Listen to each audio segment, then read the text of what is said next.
ఓం శ్రీ గురుభ్యో నమ. ఓం శ్రీ మాత్రే నమ. జయ రామకృష్ణ. మన ఛానల్లో ఈ విషయాలు, ఆధ్యాత్మిక విషయాలు ఫాలో అవుతున్నటువంటి భక్త కోటికి నమస్సుమాంజలి. మనం ఇప్పుడు మరో ముఖ్యమైన విషయంలోకి వెళ్దాం. గురువు యొక్క ఉపదేశము అవసరమా? మనకు ఆధ్యాత్మిక జీవితంలో ముందంజ వేయాలంటే గురువు దగ్గర ఉపదేశం తీసుకోవాలనా అంటే మంత్రదీక్ష అంటారు కదండి. అలా మనం మంత్రదీక్ష అనేది అవసరమా, లేకపోతే అలాంటి దీక్ష ఏమీ లేకుండానే మనం సాధనలు ప్రారంభించవచ్చా? ప్రారంభిస్తే ముందుకు ఎలా వెళ్తాము? ఉపదేశం తీసుకున్న వాళ్ళకి ఎలా ఉంటుంది, తీసుకోకుండా సాధన చేసే వాళ్ళకి ఎలా ఉంటుందో చూద్దాము. కాబట్టి ఎటువంటి ప్రాపంచిక విద్యకైనా సరే ఎవరో ఒకరు, ఈవెన్ చోర కళ అంటారు కదా, దొంగతనం చేయటానికి కూడా అంతకుముందు ఆల్రెడీ ఎవరైతే దొంగగా ఉంటారో, జీవితం గడుపుతున్నారో అలాంటి వాళ్ళ గైడెన్స్ వీళ్ళు తీసుకుంటారనమాట, చిన్న దొంగలు.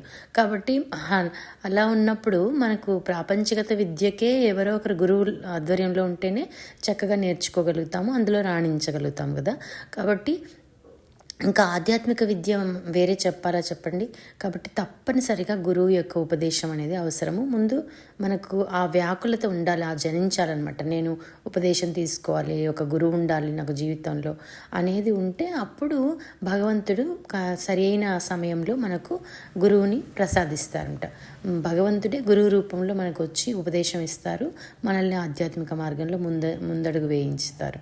సో దానికి ఒక చిన్న కథ ఒకటి చూద్దాము. నారదుడు తెలుసు కదా, ఎంతో మహాభక్తుడు. ఎప్పుడు కూడా నారాయణ నారాయణ అని పలుకుతూనే ఉంటాడు కదా. ఎంతో గొప్ప భక్తుడు ఆయన, మహాభక్తుడు. అయితే ఆయన ఏమైంది, ఒకసారి ఆయన వైకుంఠానికి వెళ్ళాడంట. లక్ష్మీదేవి, విష్ణువు ఉంటారు కదా, అక్కడ కూర్చొని కాసేపు భగవంతుడితో మాటలు అన్నీ మాట్లాడిన తర్వాత వచ్చేస్తాడనమాట. వచ్చాక శ్రీమన్నారాయణుడు లక్ష్మీదేవిని అడుగుతున్నాడనమాట. ఆ నారద మహర్షి కూర్చున్నటువంటి ఆ స్థలం ఏదైతే ఉందో ఆ స్థలాన్ని గంగాజలంతో ప్రక్షాళన చెయ్యి అని చెప్పారంట. అప్పుడు లక్ష్మీదేవికి చాలా ఆశ్చర్యం అనిపించింది. అదే మాట అడిగారనమాట అమ్మ నారాయణుడితోటి. ఏంటి, నారదుడు చాలా మహాభక్తుడు అంటారు కదా మీరు, మరి అటువంటి భక్తుడికి వచ్చిన స్థలాన్ని ఎందుకు పరిశుభ్రం చేయమంటున్నారు గంగాజలంతో అని అడిగారంట. అప్పుడు ఆయన ఏం చెప్తాడంటే, నారదుడు మహాభక్తుడే అయినప్పటికీ ఉపదేశం తీసుకోలేదు. గురువు దగ్గర ఉపదేశం తీసుకున్నట్టయితే మనకు మనస్సు అనేది శుద్ధి అవుతుంది, చిత్తశుద్ధి అనేది అప్పుడు ఏర్పడుతుంది ఆ మంత్రాన్ని జపించటం వల్ల అని చెప్పారంట. కాబట్టి ఆయన శరీరం ఇంకా పవిత్రం కాలేదు, అందుకనే నేను ప్రక్షాళన చేయమంటున్నాను అన్నారంట.